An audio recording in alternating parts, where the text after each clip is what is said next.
طرف تو MQM اور نون لیگ کی صورت میں یہاں کراچی میں آپ کے لیے مسئلہ پیدا کیا جا رہا ہے، دوسری طرف JU ہے جو آپ کے اتحادی رہی ہے ماضی میں، وہ لاڑکانہ میں اور کراچی سے باہر آپ کا مقابلہ کرنے آ گئی ہے، کیا کہیں گے؟ آ کے مقابلہ کرے. ویسے میں سمجھتا ہوں کہ مسلم لیگ نواز اور متحدہ قومی موومنٹ کا یا مہاجر قومی موومنٹ کا جو اتحاد بنا ہے وہ ہمیں نقصان کم اور فائدہ زیادہ دے گا.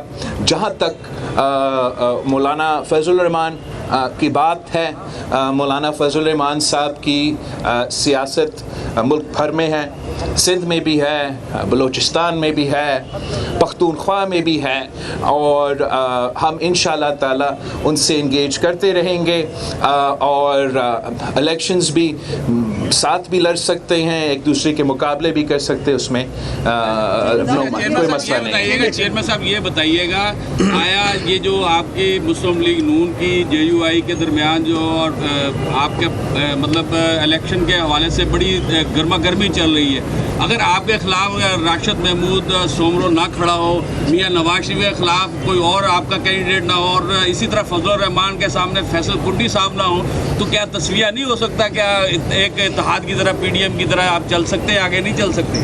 ویسے تو جو آپ سوال کر رہے ہیں وہ political adjustment, seat to seat adjustment اور الائنس کی بات ہے. اس وقت آپ نے پاکستان پیپلز پارٹی کے جیالو کا جو ذہن ہے وہ تو آپ کے سامنے ہے. خیبر سے لے کے کراچی تک پاکستان پیپلز پارٹی کے جیالو کے ایک ہی مطالبہ ہے کہ پاکستان پیپلز پارٹی تیر پہ لڑے، ہر کانسٹیٹیوئنسی سے لڑے، مقابلہ کرے، ہم جیت سکتے ہیں.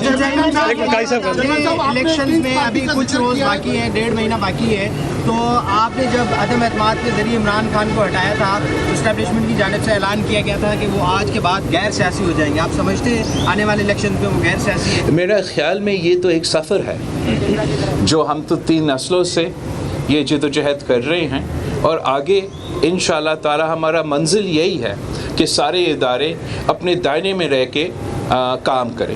اس کے لیے ہمیں محنت کرنا پڑے گا، بہت محنت کرنا پڑے گا.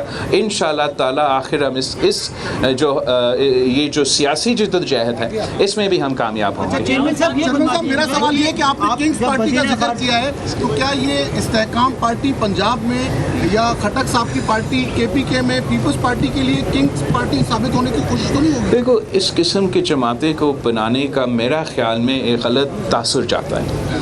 ایک تو کنگز پارٹی کا تاثر تو اپنی جگہ، جو اس سے پہلے نیوٹرلٹی کا سوال مجھ سے پوچھا گیا، اس کے بارے میں جب اس قسم کے پارٹیز کو پیدا کیا جاتا ہے تو غلط ایک میسج جاتا ہے، غلط ایک تاثر جاتا ہے عوام میں، سیاسی حلقوں میں، پوری دنیا میں. مگر ساتھ ساتھ میں آپ کو بتاؤں کہ پاکستان کے عوام میں جو سیاسی شعور ہے وہ اس حد تک اب بھر گیا ہے کہ ہر الیکشن میں ہم نے یہ دیکھا ہے کہ جو باغی ہوتے ہیں اپنے جماعتوں سے، ان کو الیکشن میں اس کا قیمت ادا کرنا پڑتا ہے.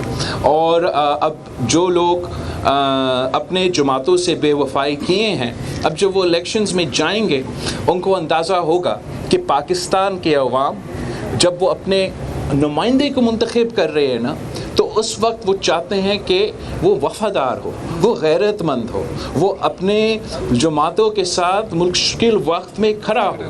تبھی ان کو اندازہ ہوتا ہے کہ اگر وہ اپنے جماعت کے ساتھ مشکل وقت میں کھڑے ہیں تو پھر وہ اپنے عوام کے ساتھ بھی مشکل وقت میں کھڑے ہوں گے، چاہے وہ MQM ہو یا وہ PTI ہو. اگر مشکل وقت میں اپنی جماعت کے ساتھ کھڑے نہیں تھے تو یہی وجہ ہے کہ الیکشنز میں ان کو مشکلات کا سامنا کرنا پڑے گا. قومی مفاد میں ذکر کیا کہ قومی مفاد میں حکومت بنائی گئی تھی. اختر مینگل صاحب اس قومی مفاد کو کہہ چکے ہیں کہ جنرل باجوہ نے حکومت بنوائی تھی.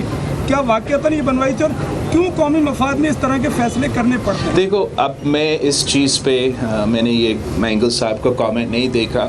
میں اس چیز پہ زیادہ صرف اتنا ہی کہوں گا کہ جو اس وقت جنرل باجوہ صاحب خود اور ایک پیغام آیا تھا کہ ہم نیوٹرل ہے، وہ اسی نیوٹرل صورتحال میں ہم کامیاب ہوئے. اور جہاں تک جنرل باجوہ صاحب کی بات ہے، ہمارا عدم اعتماد کا 1-2 دن پہلے، اب یہ ریکارڈ کی بات ہے کہ جنرل باجوہ صاحب نے ہمیں تو بلایا تھا اور ہمیں کہا تھا کہ آپ اپنے عدم اعتماد واپس لیں اور ہم الیکشنز کرواتے ہیں خان صاحب کے لیے. تو اگر ہمیں مدد کر رہے ہوتے تو اس قسم کا ریکویسٹ میرے خیال میں ہمارے پاس نہیں آتا.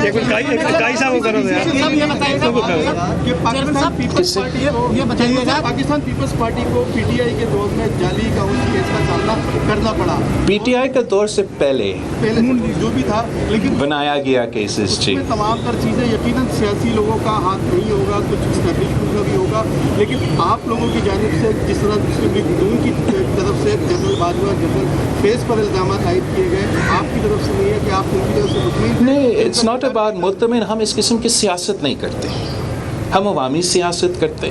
ہم نہیں سمجھتے ہیں کہ یہ مناسب بات ہے کہ جب میں اپوزیشن میں ہوں تو میں کسی ادارے کی طرف اشارہ کروں نام لے کے اور اپنا پاپولیرٹی اس بات پہ بھرانے کی کوشش کروں.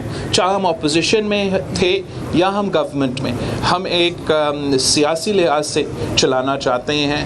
ہم سمجھتے ہیں کہ آپ اپنا سپیس آہستہ آہستہ گین کر سکتے ہیں سیاسی اداروں کے لیے، سویلین اداروں کے لیے، مگر جس طریقے سے یہ ایک روایت ڈالا گیا چند پنجاب سے تعلق رکھنے والے سیاستدانوں سے کہ وہ اپنا پسندیدہ آفیسر کے بارے میں زندہ باد یا مردہ باد کے نعرے لگانے شروع کر دیے تھے، میرا خیال میں یہ ایک بری روایت شروع کیا گیا پاکستان کی سیاست میں جو بڑھتا رہا اور اب رکنا چاہیے. ایک سیکنڈ صاحب یہ بتائیے گا کہ 8 کو الیکشن ہو رہا ہے یا سلیکشن ہو رہا ہے؟ کیونکہ یہ تو ہم نہیں کہہ سکتے کہ الیکشن ہو رہا ہے یا نہیں. انشاءاللہ 8 کو ہم الیکشن کروائیں گے. چیئرمین صاحب، آپ جمہوریت پہ یقین رکھتے ہیں؟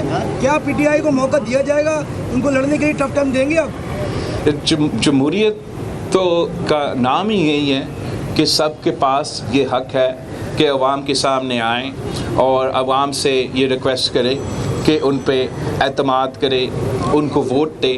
جہاں تک پی ٹی آئی کی بات ہے، وہ تو کل تک جمہوریت میں یقین نہیں رکھتے تھے، نہ آئین میں یقین رکھتے تھے.